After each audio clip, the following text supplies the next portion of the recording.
জীবনে এত স্বাদের কি শরবত, লেবু শরবত মনে জীবনে খাই এত স্বাদ কেন লেবু শরবতটা। আজকে কেরানীগঞ্জ আসছি, খালি লেবু শরবত খাওয়া লেগে চিন্তা করা যায়। ধন্যবাদ। মামা ডুলতেছে কেন? ও মাই গড, ডুলতেছে কেন? ভয় লাগতেছে তো। হ্যালো সবাইকে, আসসালামু আলাইকুম। আমি দেওয়ান ফারজানা। শুরুতেই দেখলেন সেটা হচ্ছে আমার কেরানীগঞ্জে গিয়ে লেবু শরবত খাচ্ছি আর নৌকার মধ্যে কোথায় যাচ্ছি ভয় পাচ্ছি। তো সবাইকে একটু শেয়ার করি। আমি আসলে কখনই আমার জব লাইফের কোনো কিছু শেয়ার করি না। এটা হচ্ছে অফিস থেকে একটা জরুরি কাজে ফ্যাক্টরিতে যেতে হচ্ছে। তো আমি হচ্ছে ফ্যাক্টরিতে কীভাবে যাচ্ছি সেটাই আপনাদের সাথে শেয়ার করবো। সারাদিন কী কী করবো, ভিডিওটা একটু বড় হবে, দয়া করে একটু দেখতে হবে। এটা হচ্ছে বাবুবাজার ব্রিজ বলে, ব্রিজের উপর তো আমাদের ফ্যাক্টরিতে যাওয়া যায়। বসরা হচ্ছে ফ্যাক্টরিতে গাড়ি নিয়ে চলে গেছে। আমার একটু অফিসের কাজে লেট হয়েছে, তো আমি হচ্ছে ট্রলার দিয়ে বাবুবাজার ব্রিজটা পার হচ্ছি, কারণ এত যানজটের ব্রিজের উপরে থাকতে হবে এটা আমার একদমই পছন্দ না। তো হচ্ছে ট্রলার দিয়ে, যেহেতু আমি চাঁদপুরে মেয়ে ট্রলারে উঠতে পছন্দ করি, ট্রলার দিয়ে আমি পার হয়ে যাচ্ছি। খুব ভালো লাগতেছে, আশেপাশে ছোটো ছোটো নৌকাগুলো কি সুন্দর করে পারাপার হচ্ছে, এগুলোই দেখতেছিলাম। ভাবলাম আপনাদের সাথে কেন না শেয়ার করব। তো যাওয়ার সময় দেখলাম ওখানে একটা গার্ড সিস্টেম আছে, মানুষজন গোসলও করতেছে। তো অলরেডি আমি পৌঁছেই গেছি আমার ফ্যাক্টরিতে। তো এটি আজকে আপনাদের কেন ফ্যাক্টরিতে গেলাম সেটাও বলবো। ফ্যাক্টরি থেকে এই যে লেবু শরবত খাওয়া শুরু করলাম, এমন গরম একটা ছিল, আর আমি হচ্ছে একটা ঠাডা পড়া যে আমি যাওয়ার পরে ফ্যাক্টরিতে কারেন্ট চলে গেছে, কোনো কথা হইলো। আর আমি লেবু শরবত খাচ্ছি, সবার সাথে হাই হ্যালো করতেছি। লেবু শরবতটা আসলেই এত মজা ছিল। এটা নাকি হচ্ছে কেরানীগঞ্জের ভাইরাল লেবু শরবত, আসলে চমৎকার। তো হচ্ছে আমাদের ফ্যাক্টরির সামনেই দেখতেছে একটা লোক আইসক্রিম বিক্রি করতেছে, যে পাইপের আইসক্রিমগুলো। আমার এগুলোকে দেখে খুব মনে পড়ছে, আল্লাহ আমি ছোটোকালে এগুলো কত খেয়েছি, দেখে মনে পড়লো। তারপরে হচ্ছে 10 টাকা করে পিস নিয়ে নিলাম ফ্যাক্টরি কয়েকজনের জন্য, আমিও নিজেও খাচ্ছি আর সবাইকে বিতরণ করছি। ভাবলাম এইগুলো আপনাদের সাথে একটু শেয়ার করি। কার কার মনে পড়ে সেই ছোট্ট কালের কথা? আমার তো সেই ছোট্ট কালের কথা এটা মনে পড়ে গেছে। অলরেডি 2-3টা আমি খেয়ে ফেলেছি, এরকম একটা বিষয়। আচ্ছা, যেটা হচ্ছে সেটা হচ্ছে ফ্যাক্টরিতে আমি কখনোই ওইভাবে যাই না, আমি সবসময় হেড অফিসেই বসি। এটা হচ্ছে আমাদের ফ্যাক্টরিতে আমাদের একটা ভিআইপি ক্লায়েন্ট আছে, যেটা সরকারি ক্লায়েন্ট, ওনারা হচ্ছে আমাদের ফ্যাক্টরি ভিজিট করতে আসবে। এটা হচ্ছে আমাদের বিসিবি প্যানেল, ওনাদের জন্য প্যানেলগুলো রেডি করা আছে, ওনারা হচ্ছে এগুলো চেক আপ করতে আসবে। এটা হচ্ছে এলটি সুইচ গিয়ার প্যানেল, আর একটা হচ্ছে পিএফআই প্যানেল। এগুলো সব হচ্ছে ডাবল পাল্লার প্যানেল। এগুলো নিয়ে আপনাদের সাথে আসলে কিছু শেয়ার করতে চাচ্ছি না, বলতে চাচ্ছি না। যারা এগুলো জানেন তারা তো জানেন এগুলো সম্বন্ধে। আমি আসলে এগুলো নিয়ে ডিটেলস বলতে চাচ্ছি না ভিডিওর মধ্যে, আমি জাস্ট দেখাচ্ছি। এগুলোর জন্য আমাদের ভিআইপি ক্লায়েন্টরা আসছিল, সরকারি অফিস তো, কিন্তু আমি তাদের নাম ঠিকানা কিছু শেয়ার করতে পারবো না সরকারি অফিসের কারণে। তো আপনাদের সাথে একটু দেখাচ্ছি। অনেকেই জানতে চাচ্ছেন ফারজানা আপু কিসে জব করেন। আমি অনেক বছর ধরেই জব করি, সত্যি কথা বলতে। তবে এই কোম্পানিতে আছে অলমোস্ট 6 বছর হয়ে যাচ্ছে।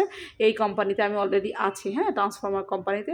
তো হচ্ছে যাই হোক, আলহামদুলিল্লাহ আজকে যেহেতু একটু ফ্যাক্টরি ভিজিটে গেলাম, ভাবলাম আপনাদের সাথে একটু শেয়ার করি, এই জন্যই মূলত শেয়ার করা। তো সরকারি অফিস থেকে যে লোকগুলো আসছিল, ওনাদের জন্য অপেক্ষা করতেছিলাম যে স্যারগুলো কখন আসবে। রাস্তায় প্রচণ্ড জ্যাম থাকার কারণে ওনারা আসতে অনেক দেরি হয়ে গেছে।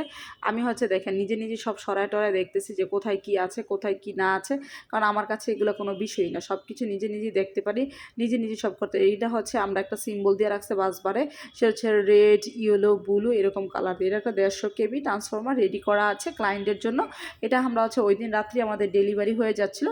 এটা হচ্ছে একটু দাঁড়া দাঁড়া দেখতেছিলাম। আমার হচ্ছে ইঞ্জিনিয়ারকে বলতেছিলাম কোনটা কি, ও বলতেছিল ম্যাডাম এটা এলটি সাইড, এটা এসটি সাইড। আসলে এগুলো সবই জানি, বাট আমি তো লিখিত আকারে জানি, আমি তো ফ্যাক্টরিতে কাজ করি না, তারপরেও মোটামুটি সবই জানি আলহামদুলিল্লাহ। তো এটাই ও হচ্ছে আমার ব্রিফিং দিতেছিল, আর আমি হচ্ছে দেখতেছিলাম ঘুরে ঘুরে। এটা হচ্ছে আমাদের ফ্যাক্টরি। এই ফ্যাক্টরিটা আমাদের খুবই ছোট, আলহামদুলিল্লাহ। এই ফ্যাক্টরি আর এখানে থাকবে না, আমাদের ফ্যাক্টরি চলে যাবে নারায়ণগঞ্জ বরপাতে, ওইখানে আমাদের সবচেয়ে বড় ফ্যাক্টরি হচ্ছে। এটা আমাদের ছোট্ট পরিসরে একটা ফ্যাক্টরি। আমরা এখানেই আমাদের প্রোডাক্টগুলো সব তৈরি করা হয়, মানে অ্যাসেম্বল করা হয়, যেটা এইখানেই হচ্ছে আমাদের সেই প্রোডাক্ট। তো হচ্ছে অলরেডি তারা আমাদের ফ্যাক্টরিতে পৌঁছায় গেল। অলমোস্ট পৌঁছায় যাওয়ার পরে তারা হচ্ছে ভিজিট করতেছে আমরা কি ঠিকঠাক মতো সব কিছু করেছি কিনা। আমরা অফিসে সবাই ছিলাম, তো অ্যাক্সিডেন্টলি এমডি স্যার ছিল না, ডিরেক্টর স্যার ছিল। আমাদের সাদা শার্ট পরা হচ্ছে আমাদের ডিরেক্টর স্যার, এজিএম স্যার। আমরা অফিস থেকে অনেকেই ছিলাম, কিন্তু আমাদের এমডি স্যার ছিল না। এটা হচ্ছে ক্যাপাসিটরগুলো দেখতেই পাচ্ছেন। আসলে ইলেকট্রিক্যালের জিনিসগুলো দেখতে কিন্তু খুবই সুন্দর, যেমন দেখতে সুন্দর এগুলো কাজগুলো কিন্তু মাশাআল্লাহ সেই রকম। তো ওদের হচ্ছে কল সেন্টার একদম খুলে দৌড়ে দেখতেছিল সব কিছু ঠিকঠাক আছে কিনা। তো অলমোস্ট 5টা বেজে গেছে। আর কত মালামাল দেখবেন রে স্যাররা, রে ক্ষুধা লাগছে স্যার, পেটটা খড় করতেছে। অবশেষে আমরা এর হচ্ছে কেরানীগঞ্জ একটা জায়গা আছে মাস্টার কাচ্ছি, ওইখানে কাচ্ছিটা খেতে আসলাম। মাশাআল্লাহ খাবারটা এত ভালো ছিল। আমার কাচ্ছি বিরিয়ানি অত পছন্দ না, আমার পছন্দ হচ্ছে মুরগি আর রোস্ট, কিন্তু কাচ্ছি বিরিয়ানিটা খাওয়ার পরে খুব ভালো লাগছে। সরকারি অফিসের লোকজন তো, ওনাদেরকে এত ভিডিও করা যায় না। এই 2 টেবিলে আমরাই বসেছি অফিসের সবাই। তো হচ্ছে তারপর একটু ভিডিও করেছি, যেহেতু আপনাদের সাথে শেয়ার করব। তো যাই হোক, খাওয়া দাওয়াটা সেই ছিল।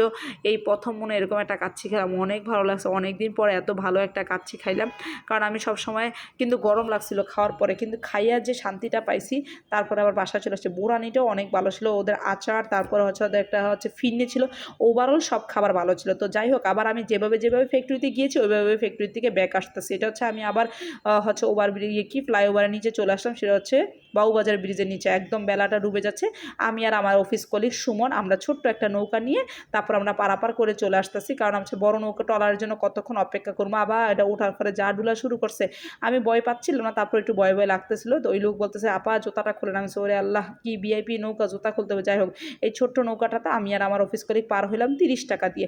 একদম শেষ বিকাল, তখন হচ্ছে 6টারও পর বেজে গেছে, কিন্তু এই সুন্দর একটা ওয়েদার খুব ভালো ছিল। আগে এই পানিটা খুব নোংরা গন্ধ করতো, খুব ঘৃণা লাগতো, এখন পানিটা একদম ক্লিয়ার, একদম ফর্সা, খুব ভালো লাগছে। তো শেষ বিকালে দেখেন সূর্যটা কি সুন্দর, সূর্য আমাকে টাটা দিচ্ছে, বলছে যে দেওয়ান ফারজানা তুমি যাইও না কেরানীগঞ্জ থেকে, তুমি কেরানীগঞ্জেই থাকো। আমি সূর্যকে বলতেছি না বাবা, আমার হচ্ছে বাসায় হাজব্যান্ড আছে, বাচ্চা আছে, আমার চলে যেতেই হবে। তো অবশেষে ট্রলারটা পারি হচ্ছে। ভিডিওটা কেমন লাগছে অবশ্যই কমেন্ট দিয়ে জানাবেন। ইনশাল্লাহ আমার ফ্যাক্টরি ভিজিটটা আপনাদের